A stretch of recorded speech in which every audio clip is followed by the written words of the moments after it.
8 minute. Sir, CPM ഒരു corporate party of മാർക്സിസ്റ്റായ ഒരു സാഹചര്യത്തിലാണ് സർ ഞാൻ ഈ ധനാഭ്യർത്ഥികളെ എതിർക്കുന്നത്. സർ, ഒരു കാലഘട്ടത്തിൽ AKG ജയിലിൽ കിടക്കുന്ന കാലഘട്ടത്തിൽ തൻ്റെ കൂടെ ഉള്ള തൊഴിലാളികളുടെ വീട്ടിൽ പട്ടിണി കിടക്കുമ്പോൾ അവർക്ക് ജയിലിൽ നിന്നും സിഗരറ്റ് പാക്കലും അതുപോലെ തന്നെ കത്തും ഒക്കെ അയച്ച് നാട്ടിലെ ആളുകളോട് അവരുടെ വീട്ടിൽ അരി എത്തിക്കാനുള്ള ഒരു സാഹചര്യം ഉണ്ടാക്കണമെന്ന് പറഞ്ഞ CPMൻ്റെ സമുന്നതനായ നേതാവ് AKG ഒരു മാസമായി സർ ഇവിടെ പാവപ്പെട്ട ആശാവർക്കർമാർ മഴയും വെയിലും കൊണ്ട് സമരം ചെയ്തു. തിരിഞ്ഞു നോക്കാത്ത നിങ്ങളാണോ CPM എന്നാണ്? അതുകൊണ്ടാണ് നിങ്ങൾക്ക് ഏറ്റവും വലിയ യോജിച്ച party corporate party of Marxist എന്നല്ലാതെ നിങ്ങൾക്ക് ഇട്ട ഒരു പേര്. അതാണ് നിങ്ങൾ മനസ്സിലാക്കേണ്ടത്. സർ, നിങ്ങൾ ബഹളം വെക്കണ്ട, നിങ്ങൾക്കൊന്നുമില്ല. ഞാൻ വരികയാണ്, സമയമല്ല. സർ, എനിക്ക് ബഹുമാനപ്പെട്ട എക്സൈസ് വകുപ്പ് മന്ത്രിയോട് പറയാനുണ്ട്. സർ, എക്സൈസ് വകുപ്പ് വേണം. കാരണം ഇവിടെ സംവിധാനമുണ്ട്. ആ സംവിധാനത്തിൽ സ്റ്റാഫ് ഉണ്ടോ സർ? സ്റ്റാഫ് ഉണ്ടോ സർ? ഇന്ത് എക്സൈസ് വകുപ്പിൻ്റെ സ്ഥിതി എന്താ സർ? ഒരു ക്രൈംബ്രാഞ്ച് വിങ്കുണ്ട് സർ. അതിലാകെ ഉള്ളത് എത്ര ആളാണ് സർ? ബഹുമാനപ്പെട്ട മന്ത്രി പറഞ്ഞു സർ, 13 ആളാണ്. ഈ 13 ആളിൽ അതിൽ 3 ആളിൽ ആരാ? ഡ്രൈവർമാരാ. അപ്പം എത്ര ആൾ സർ സ്റ്റാഫ്? എങ്ങനെയാണ് സർ ഇവിടെ ഈ മയക്കുമരുന്ന് പിടിക്കുക? പിന്നെ കുറച്ച് കേസ് അന്വേഷിക്കും. പിന്നെ 10 ആളെ വെച്ചിട്ടാണ് ഞാൻ നേരത്തെ പറഞ്ഞത് ഓപ്പറേറ്റ് ചെയ്യുന്നത്. പിന്നെ താലൂക്കിൽ സർക്കിൾ ഓഫീസ് ഉണ്ടോ? 8 പുതിയ താലൂക്ക് ഉണ്ടാക്കി, സർക്കിൾ ഓഫീസ് വന്നു. അപ്പോൾ വേണ്ടത്ര സ്റ്റാഫ് പാറ്റേൺ ധനകാര്യ വകുപ്പ് കൊടുക്കണം. പിന്നെ മന്ത്രി പറഞ്ഞ കാര്യം ഞങ്ങൾ ഇതിൽ പറയണമെന്ന് വെച്ചാൽ ഇതിലൊരു പോസിറ്റീവായിട്ട് എടുക്കണം. വെറുതെ കയറിക്കാണ്ട് വേണം വെക്കേണ്ട, വിഷയം പഠിച്ചിട്ട് വേണം സംസാരിക്കാൻ. നിങ്ങളോട് ഈ കാര്യം പറയുന്നത് സർ.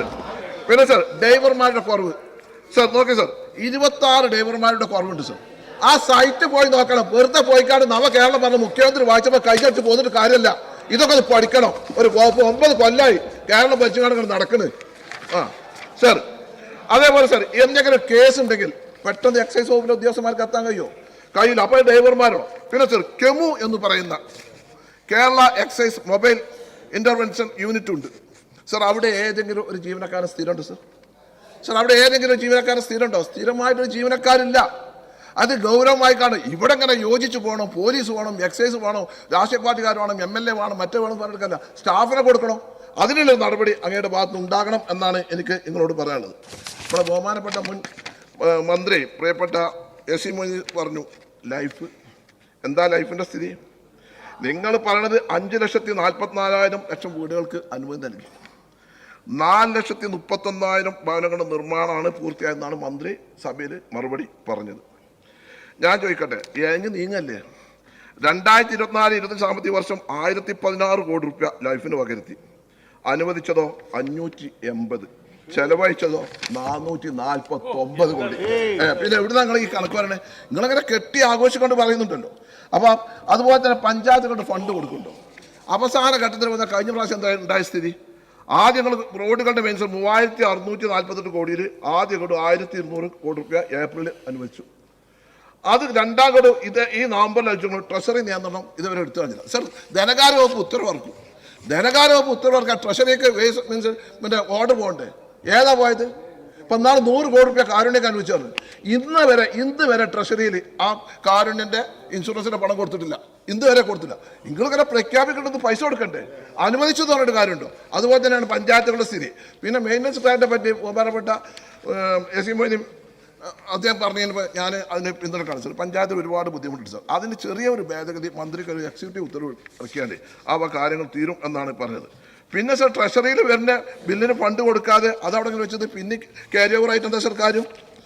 പിന്നെ സർ, നമ്മളൊരു ഉന്നത വിദ്യാഭ്യാസ വകുപ്പുണ്ട് സർ. എന്താണ് സർ അതിൻ്റെ സ്ഥിതി? ബഹുമാനപ്പെട്ട മന്ത്രി അങ്ങ് ഒരു പ്രൊഫസറും ഒക്കെ ആണല്ലോ. അങ്ങനോട് ഞാൻ ചോദിക്കട്ടെ, കുട്ടികൾ ആരെങ്കിലും പഠിക്കുമോ? എന്തെങ്കിലും ഒരു രക്ഷിതാക്കളെ കുട്ടികളെ പുറത്തേക്ക് വിടും. കാരണം എന്താ? ഒരു വശത്ത് റാഗിങ്, മറുവശത്ത് മയക്കുമരുന്ന്, കഞ്ചാവ്, കള്ള്, പിന്നെന്താ, പിന്നെ പുരോഗമനം പറഞ്ഞിട്ട് മറ്റുള്ള ചില സംഗതികൾ ഞാനത് പറയുന്നില്ല. പിന്നെ കേരളത്തിലെ ഗവൺമെൻറ് കോളേജുകളുടെ സ്ഥിതി എന്താ?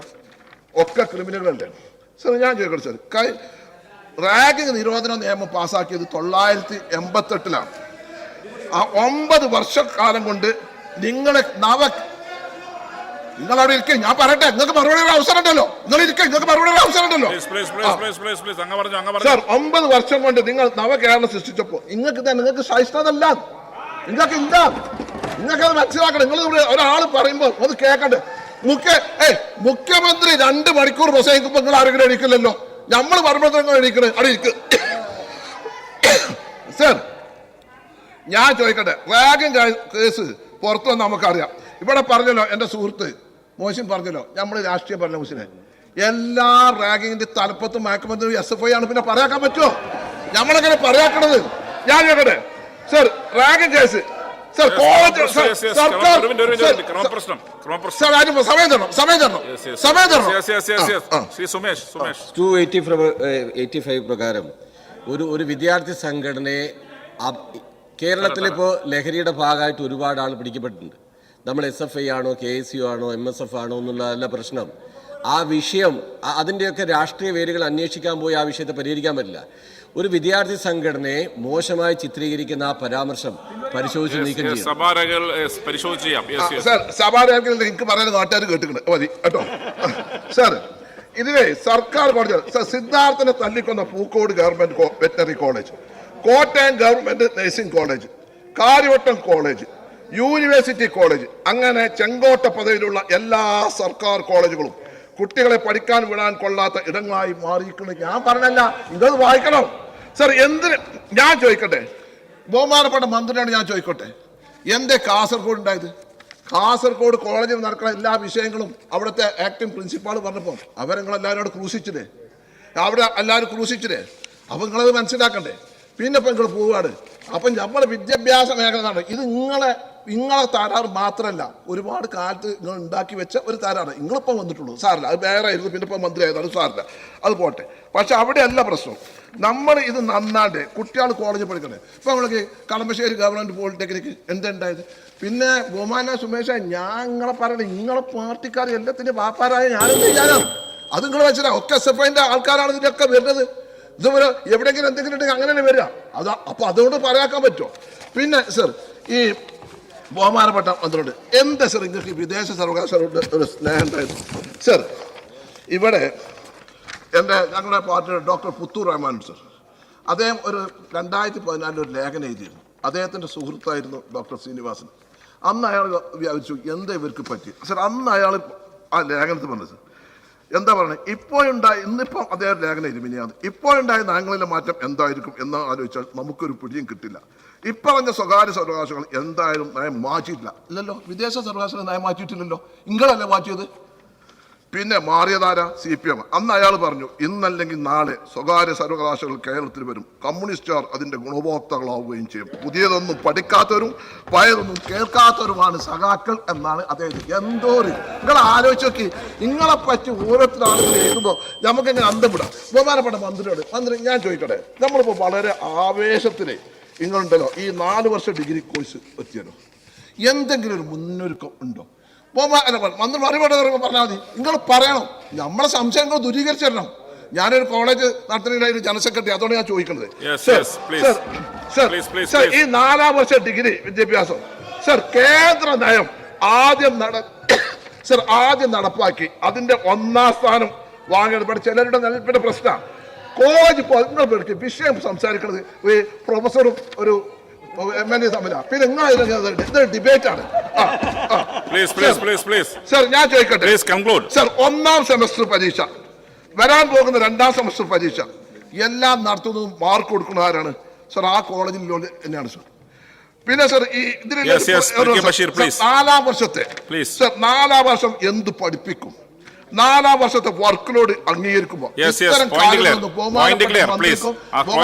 മന്ത്രിയുടെ യൂണിയനും എനിക്ക് പറയാനുള്ളത് ഈ ഒരുപാട് കാര്യമുണ്ട്. പക്ഷെ 1/2 മിനിറ്റ് സർ, ബഹുമാനപ്പെട്ട സ്പോർട്സ് വകുപ്പ് മന്ത്രിയോട് സാർ, ആ സ്പോർട്സ് വകുപ്പിൽ കോട്ടയിൽ ആളുകൾക്ക് ജോലി കിട്ടുമ്പോൾ അതിന് കുറെ മാനദണ്ഡങ്ങൾ സർ.